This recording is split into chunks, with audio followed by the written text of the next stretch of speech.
Hello my YouTube family, I welcome you all to your very own channel Next Gen Teachers।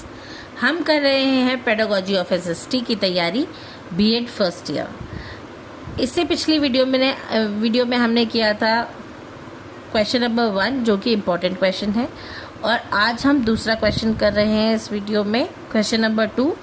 आज का जो हमारा question है वो है explain blooms taxonomy of educational objectives.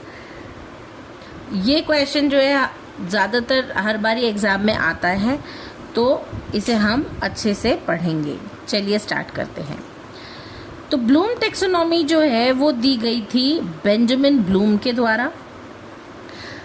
अब इसका इंट्रोडक्शन क्या है कि Bloom and his associates classified educational objectives into 3 domains.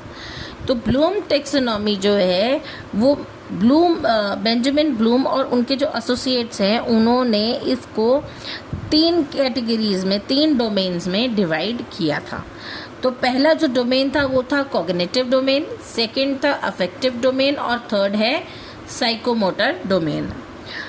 This classification helps teachers plan teaching learning activities effectively। अब इन डोमेन्स को दिमाग में रखते हुए टीचर्स जो है अपनी टीचिंग लर्निंग एक्टिविटी को अच्छे से प्लान कर पाती हैं। तो पहला जो डोमेन है जो कि है कॉग्निटिव डोमेन, ये इंटेलेक्चुअल डेवलपमेंट के साथ में इंटेलेक्चुअल डेवलपमेंट को कंसर्न करता है। ठीक है जी। तो ये होता है नॉलेज डोमेन, यानी कि दिमाग से रिलेटेड, नॉलेज से रिलेटेड जो भी चीज़ें होती हैं वो कॉग्निटिव डोमेन के अंदर होती हैं।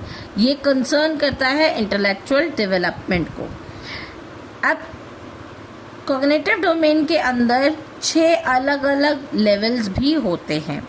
पहला है नॉलेज की रिकॉल। बच्चा जो है वो नॉलेज को और इन्फॉर्मेशन को, फैक्ट्स को रिकॉल करता है कि हर एक चीज़ को दोबारा दोबारा पढ़ता है। नेक्स्ट है comprehension.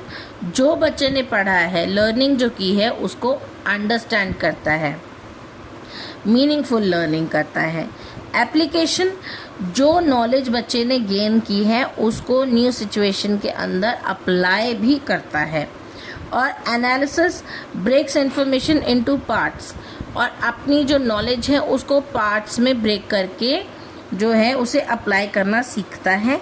Synthesis, combine ideas to create new patterns. तो लर्नर जो है वो सारी इंफॉर्मेशन को कंबाइन करके एक नए पैटर्न में डालने की कोशिश करता है। इवैल्यूएशन के अंदर बच्चा जज करता है जो उसने पढ़ा है, जो लर्निंग उसने की है, क्या वो टीचर के मुताबिक सही है, टीचर का जो लर्निंग ऑब्जेक्टिव है क्या वो उसके अंदर अचीव हो पा रहा है। तो जज करता है on the base of criteria, कि क्या क्राइटेरिया है। फॉर एग्जांपल, अगर हमें 100 में से 33% वाला बच्चा जो है वो पास होता है, तो ये हमारा एक तरीके का क्राइटेरिया है कि कोई भी बच्चा हो, अगर उसके 100 में से 33 मार्क्स आते हैं तो वो पास ही होगा।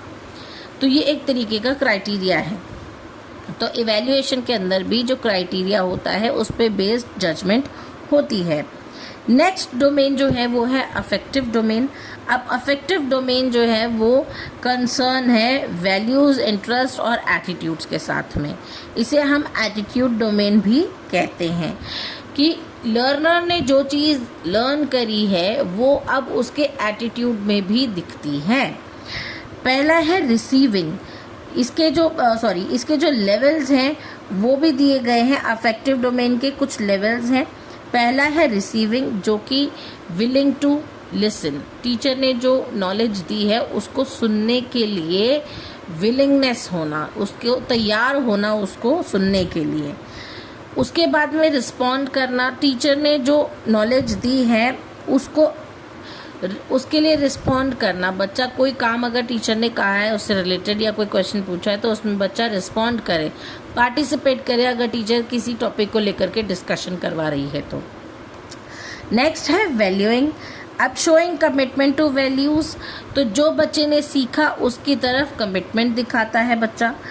ऑर्गेनाइजेशन, अब बच्चा जो है सारी की सारी वैल्यूज़ को जो है ऑर्गेनाइज करता है सिस्टमैटिक ऑर्डर में अपने हिसाब से। उसके बाद में characterisation, value becomes part of personality. अब बच्चे ने जो जो सीखा, जो बच्चे की लर्निंग है वो चीज़ उनके एटीट्यूड में भी आ जाती है। फॉर एग्जाम्पल हम लोगों ने सबसे पहले जो है सबसे छोटी क्लास के अंदर 5 मैजिकल वर्ड्स सीखे थे, जैसे कि थैंक यू, सॉरी। तो हम लोगों के ये चीज़ें जो हैं, ये वर्ड्स जो हैं हम लोगों ने याद कर लिए, और अब अगर हमारे लिए कोई कुछ अच्छा करता है तो हम ऑटोमेटिकली हमारे मुंह से थैंक यू निकलता है, या फिर अगर हमें रियलाइज़ होता है कि हमने कुछ गलत किया है तो हम सॉरी भी फील करते हैं और बोलते भी हैं, राइट। तो वो चीज़ हमारे एटीट्यूड में आ चुकी है, हमारी पर्सनालिटी में आ चुकी है। तो इसी तरीके से जब लर्निंग एक पर्सनालिटी में आ जाती है, पार्ट ऑफ अ पर्सनालिटी बन जाती है, उसे हम अफेक्टिव डोमेन के अंदर काउंट करते हैं। तीसरा जो हमारा डोमेन है वो है साइकोमोटर डोमेन, जो कि एक स्किल डोमेन भी कहा जाता है। इसके अंदर बच्चे के जो है स्किल काउंट होते हैं, बच्चे के स्किल्स जो हैं वो डेवलप होते हैं। It concerns with physical and practical skills. अब इसके अंदर बच्चा जो है किसी भी तरीके का प्रैक्टिकल करता है। फॉर एग्जाम्पल, अगर टीचर ने बच्चे को सोशल स्टडीज़ के बारे में पढ़ाया, अगर एक टॉपिक दिया कि इंडिया के बारे में टीचर पढ़ा रही है, तो पहले तो टीचर इंडिया के बारे में सारी बातें बताएगी, उसके बाद में बच्चा उन चीज़ों को सुन के और फिर समझेगा। तो जब सुन रहा है तब कॉग्निटिव डोमेन, और फिर जब समझ रहा है तो भी कॉग्निटिव डोमेन। और अगर बच्चा कहता है कि मैं एक इंडियन सिटीजन हूँ, तो ये उसकी पर्सनालिटी में आ गया। उसके बाद बच्चा जो है अगर मैप ड्रॉ करता है या फिर कोई ऐसा मॉडल क्रिएट करता है, मॉडल बनाता है जिसके अंदर इंडिया से रिलेटेड चीज़ें हैं, तो बच्चा क्या कर रहा है, उसमें अपने स्किल्स डेवलप कर रहा है, अपनी मोटर, सेंसरी मोटर्स जो हैं उनको डेवलप करने की कोशिश कर रहा है। उसे हम कहते हैं साइकोमोटर डोमेन। पहले सब इसके भी कुछ लेवल्स हैं। पहला लेवल जो है वो है इमिटेशन। बच्चा क्या करता है, कॉपी करता है, टीचर के बताई हुई नॉलेज को बच्चा कॉपी करता है। टीचर ने अगर एक मैप ड्रॉ कर दिया है ब्लैक बोर्ड के ऊपर, तो बच्चा जो है उसी ब्लैक बोर्ड को कॉपी करके अपनी नोटबुक में बनाने की कोशिश करता है। उसे कहते हैं इमिटेशन, नकल करना। फिर एक मैनिपुलेशन होता है, जिसके अंदर बच्चा क्या करता है, प्रैक्टिस करता है। यहाँ मैनिपुलेशन का मतलब प्रैक्टिस है, और प्रैक्टिस का मतलब है कि लर्नर जो है वो परफॉर्म करता है स्किल को। बच्चे ने बोर्ड पर टीचर को ड्रॉ करते हुए देख लिया और अब बच्चा वो खुद ड्रॉ कर रहा है। उसके बाद में प्रिसीजन यानी कि एक्यूरेसी। अब बच्चा ये मेक श्योर करता है कि जो वो ड्रॉ कर रहा है वो एग्जैक्टली टीचर के जैसा हो, तो वो उसको अपना बेस्ट देता है ताकि उस स्किल के अंदर कोई गलती ना हो, बिल्कुल करेक्टली जो है बच्चा वो स्किल अपना परफॉर्म कर सके। उसके बाद में आता है आर्टिकुलेशन। आर्टिकुलेशन का मतलब होता है coordination. Learners combine different skills. अब बच्चा क्या सीखता है, एक पहले मैप बनाया, फिर स्टेट्स को लेबल किया, फिर स्टेट्स को अलग अलग कलर्स के साथ में लेबल किया। तो ये सारी चीज़ें जो हैं, सारे स्किल्स जो हैं एक साथ में बच्चा कंबाइन कर लेता है, जब उसको हम कहते हैं आर्टिकुलेशन। नेक्स्ट जो लास्ट हमारा लेवल है इसके अंदर, साइकोमोटर डोमेन के अंदर, वो है नेचुरलाइजेशन। इसके अंदर क्या होता है कि बच्चा मास्टरी कर लेता है कि अब बच्चे को बताने की ज़रूरत नहीं है, वो टीचर के बिना देखे भी एक मैप आराम से बना लेगा, उसके अंदर स्टेट्स जो है वो नेम कर लेगा, लेबल कर लेगा और कलर्स भी फिल कर लेगा अकॉर्डिंगली। तो skill becomes automatic and effortless. तो ये 3 तरीके हैं जिसके साथ में टीचर जो है बच्चों को पढ़ाना और टीचिंग लर्निंग की जो प्रोसेस करने में टीचर को आसानी होती है बच्चों के साथ में, राइट। कि बच्चों को समझाना, उसके बाद में उनके एटीट्यूड में वो चीज़ लेकर के आना, और फिर उससे रिलेटेड किसी तरीके की प्रैक्टिस बच्चों को करवाना। तो ये 3 हो गए डोमेन्स। उसके बाद में अब हम देखेंगे कि ब्लूम टैक्सोनॉमी की इम्पोर्टेंस क्या है, कि ये ब्लूम टैक्सोनॉमी जो है वो क्यों दी गई थी। तो ब्लूम टेक्सोनॉमी जो है टीचर के दिए हुए जो ऑब्जेक्टिव्स हैं, लर्निंग ऑब्जेक्टिव्स हैं, उनको फॉर्मुलेट करने के लिए, यानी कि वो पूरे हो सकें, फुलफिल करने के लिए, उसके बाद में लेसन प्लानिंग को असिस्ट करने के लिए, टीचिंग स्ट्रैटेजीज़ को इम्प्रूव करने के लिए, इवैल्यूएशन यानी कि जब टीचर टेस्ट ले तो उसको फैसिलिटेट करने के लिए कि किस तरीके की इवैल्यूएशन होनी चाहिए, और होलिस्टिक डेवलपमेंट को प्रमोट करने के लिए ब्लूम टेक्सोनॉमी बनाई गई थी कि बच्चा जो है यहाँ पर कॉग्निटिव, अफेक्टिव और साइकोमोटर तीनों तरीके के डोमेन्स के अंदर डेवलपमेंट कर पाए, होलिस्टिक डेवलपमेंट बच्चे की हो, और इंश्योर करता है कि बच्चे की जो लर्निंग एक्सपीरियंस हैं वो बैलेंस्ड रहें, ताकि बच्चा जो चीज़ देख रहा है, सुन रहा है, उसको समझे भी और उसके बारे में प्रैक्टिकल करके भी दिखा सके।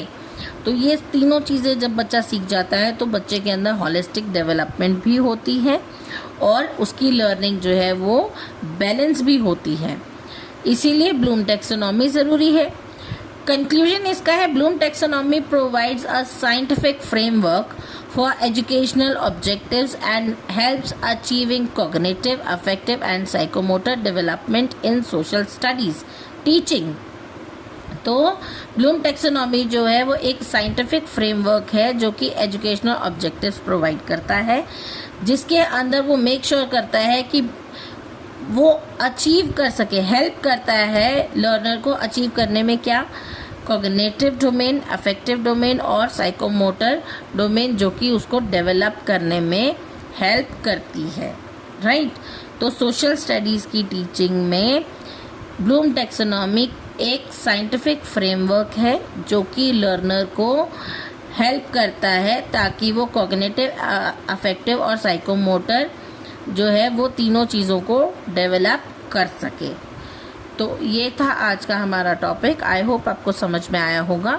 अगर आपको मेरी वीडियोस अच्छी लगती हैं तो please do like, share it with your friends.